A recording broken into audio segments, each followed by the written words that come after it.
Hi everyone, it's Erin Cochran, the House Whisperer from revealingredesign.com. And this week I'm coming to you at an unusual time for sure, with all that's going on in the world and things changing at such a rapid pace. I thought it would be good to talk this week a little bit about how life may be slowing down. We may be having a lot of togetherness and a lot of time at home in the coming week or two or more, depending on things with public health and all that stuff. And I would just want to take some time and talk to you a little bit about trying to put a positive spin on something that's a very difficult situation. I know that we've talked about Hygge before. I've mentioned it in other videos and some of my blog posts. It's a Danish word that talks about the idea of coziness and hominess and sort of embracing things that make us feel good at dark times, like in the winter, colder days, and even in warmer climates, warmer times of year. And I just want to say that as difficult as this time is, this can be an opportunity for us to increase our joy in the simple things if we're spending more time at home, spending more time together with family, which can be challenging, but it also can be wonderful. This can be a chance for us to actually increase our sense of well-being and peace if we allow it if we allow our hearts to be open and to be open-minded and to stay grounded.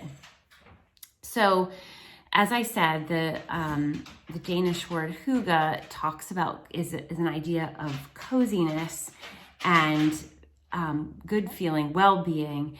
And at this time, we can I like this definition of intentionally enjoying the domestic and personal aspects of life. So what does that mean? It might mean something very different for you than it does for me. But because things are so difficult right now, I am putting a positive spin on things in my own household. And here's just a few things that I'm thinking about embracing in the coming days.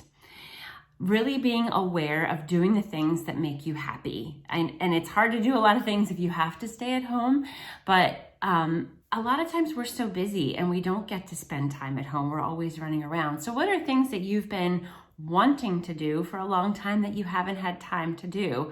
I have quite a few books that I've been wanting to read and haven't had time to read. So I'm going to take the opportunity to do that. I'm going to make some meals that I love, that my family loves. I'm thinking about what I'm going to cook. What are things that you don't usually take the time to cook because life is too busy? What would your family or you really love to have cooking on the stove and making the house smell good? It's a great time to have parts of the outdoors brought in, which is a big part of Hygge. So if you don't have plants in your house, and you want to just go out to the yard and cut some branches that are probably blooming right now because it is spring. There's lots of things coming up in my garden like daffodils and some trees that are blooming. You can cut branches and bring that in. Just bring a little bit of the outdoors into your house. It's very nurturing. You want to create comfort zones in your house. And by that I mean, do you have a nice place that you like to sit and read? Is there a chair somewhere that just feels good when you sit in it?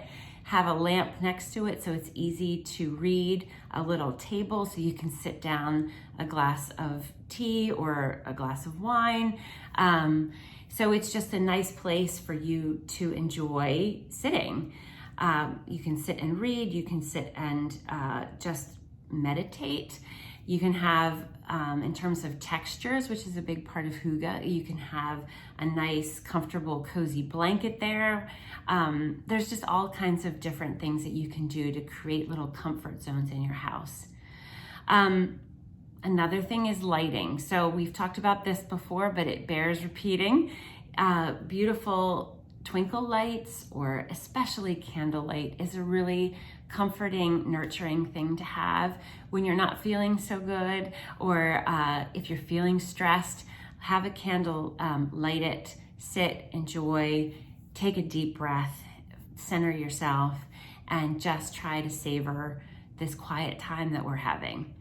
And lastly, on a more fun note, this is a great time to play games or play cards or put together a puzzle with your family, things that usually we only do on vacation because life is so busy. It's a great way to enjoy time, togetherness, all of that. Or in our family, one of the fun things that we do is we have dance parties in the kitchen. I don't know if you have that in your household, but it's one of our favorite things as a family to turn up some of our favorite songs and boogie in the kitchen. It really lifts our spirits. I'm glad I'm not videotaping that for you to see, but nonetheless, I hope that you do something like that in your household to help everybody to feel good. Okay, well, I just wanted to encourage you to think about this time in a different way, because I know things can be very unsettling right now. And our home is a place where we should feel at home, and it should be a place where we feel comforted and nurtured. So take some of these suggestions and incorporate them in the coming days, and I hope that it feeds your soul. All right, I will see you next week. Take good care. Bye-bye.